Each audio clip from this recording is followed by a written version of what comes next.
আসসালামু আলাইকুম ওরহমতুল্লাহি বারাকাতুহু। প্রিয় দিনী ভাই বোনেরা, আজ আমি আপনাদেরকে একটি সুন্দর অকিয়া ঘটনা শোনাব, যে ঘটনার মধ্যে আমাদের প্রত্যেকের অনেক অনেক মূল্যবান নসিহাত এবং শিক্ষণীয় বিষয় রয়েছে। প্রথমত, আমরা যে মুখ দিয়ে কথা বলি, এই মুখকে পাক পবিত্র রাখার আমাদের জন্য প্রত্যেকের উচিত। আল্লাহ সুবহানাহু ওয়া তাআলা পাক পবিত্রকে ভালোবাসেন। আমরা মুখকে পবিত্র রাখতে পারি দু ধরনের দিক থেকে। অনেকে আমরা মদ্যপান, বিড়ি, গুটকা, তেরেঙ্গা, সিগারেট এই ধরনের জিনিস থেকে আমাদের মুখকে পাক রাখা জরুরি। ঠিক তেমনভাবে আমাদের মুখকে পরনিন্দা, পরচর্চা, মিথ্যা কথা, গীবত, গিল্লা এই ধরনের পাপ থেকেও মুখকে পাক পবিত্র রাখতে হবে। একটি ওয়াকিয়া কিতাবের মধ্যে এসেছে, সুন্দর একটি ওয়াকিয়া, যে একটা ব্যক্তি গভীর জঙ্গলে একটি ঘোড়ার উপরে সাওয়ারি করে দূর দূরান্ত থেকে যাচ্ছিলেন। হঠাৎ যেতে যেতে হঠাৎ গভীর জঙ্গলের মধ্যে পৌঁছে গিয়ে, যেখানে কোনো মানুষের শব্দটুকু নেই, মানুষের কোনো বসবাস নেই, এমন সময় তার ঘোড়ার দুটি পা ভেঙে যায়। লোকটা খুবই পেরেশানি পড়ে যায়। ব্যক্তিটা এত পেরেশানি পড়ে যায়, চিন্তা করতে থাকে যে এই গভীর জঙ্গলে কে আমাকে সাহায্য করবে। তাই সেই ব্যক্তিটি দরুদ শরীফ পড়া শুরু করেছেন, সাল্লাল্লাহু তাআলা আলাইহি ওয়াসাল্লাম, সাল্লাল্লাহু তাআলা আলাইহি ওয়াসাল্লাম। এই ছোট্ট দরুদ শরীফ পড়তে শুরু করেছেন। দরুদ শরীফ পড়ার অনেক অনেক ফায়দা। দরুদ শরীফ পড়লে আল্লাহ পাক আপনার গুনাহ মাফ করে দেয়। দরুদ শরীফ পড়লে আল্লাহ পাকের রহমত আপনার প্রতি নাজিল হয়। দরুদ শরীফ পড়লে আল্লাহ সুবহানাহু ওয়া তাআলা আপনার জান্নাতের দরজাগুলি বুলন্দ করে দেয়।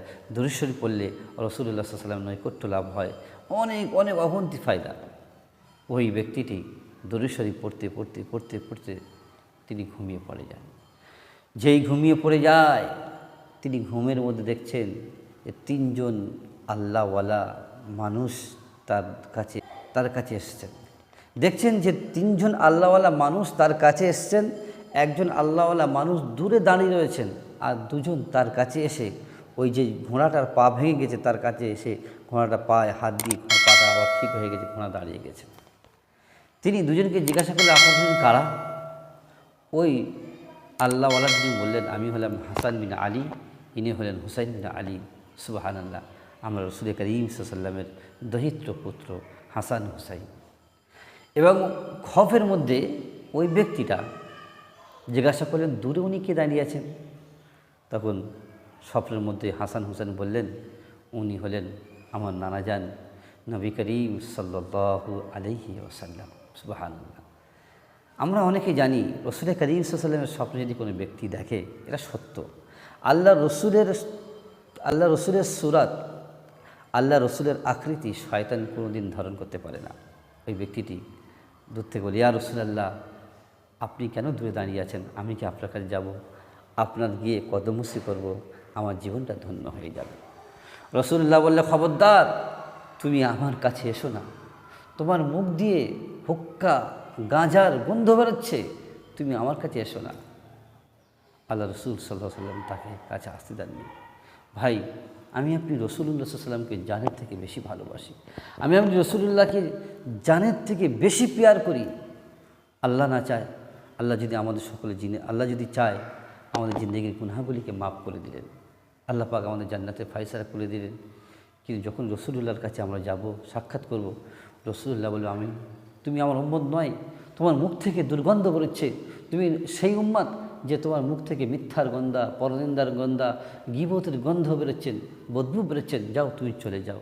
তাহলে সেই হাসরের মহাশরে আপনার সব থেকে বড় বেইজ্জতি হবে। কবরের প্রশ্ন করাবে, মান নবীকা, তোমার নবীকে? নবী আমার মুহাম্মদ রাসূলুল্লাহ সাল্লাল্লাহু আলাইহি ওয়াসাল্লাম। যে রসুলকে যদি আমি ভালোবাসি, রসুলকে যদি আমি প্যার করি, মহব্বত করি, তাহলে রসুলের সঙ্গে আমাদের হাসর নাসর হবে। তো আসুন ভাই, আমরা রাসূলুল্লাহ সাল্লাল্লাহু আলাইহি ওয়াসাল্লাম যদি সাক্ষাৎ করতে চাই, তাহলে আমাদের মুখকে পাক পবিত্র রাখতে হবে গীবত থেকে, পরনিন্দা থেকে। ঠিক তেমনভাবে সিগারেট, বিড়ি, গাঁজা, মদ থেকে আমাদেরকে মুখকে পাক রাখতে হবে। আসুন, এই ওয়াকিয়ার দ্বারা আমরা এটা বুঝতে পারলাম যে একজন আল্লাহওয়ালা মানুষ, একজন আল্লাহ রসুলের পেয়ারা উম্মত তারাই হতে পারবে যার মুখ থেকে এই ধরনের দুর্গন্ধ না থাকবে।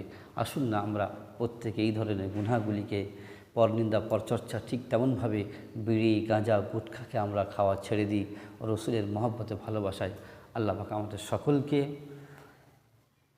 আমাদের সকলকে ছেড়ে দিই। আসসালামু আলাইকুম। আসুন না আমরা প্রত্যেকে রসুলের মহব্বতে ভালোবাসায় গাঁজা গুটকা মদ বিড়িকে খাওয়া ছেড়ে দিই এবং পরনিন্দা পরচর্চা মিথ্যা কথা ছেড়ে দিয়ে রসুলের সাচ্চা উম্মত বেনে যাই। আসসালামু আলাইকুম।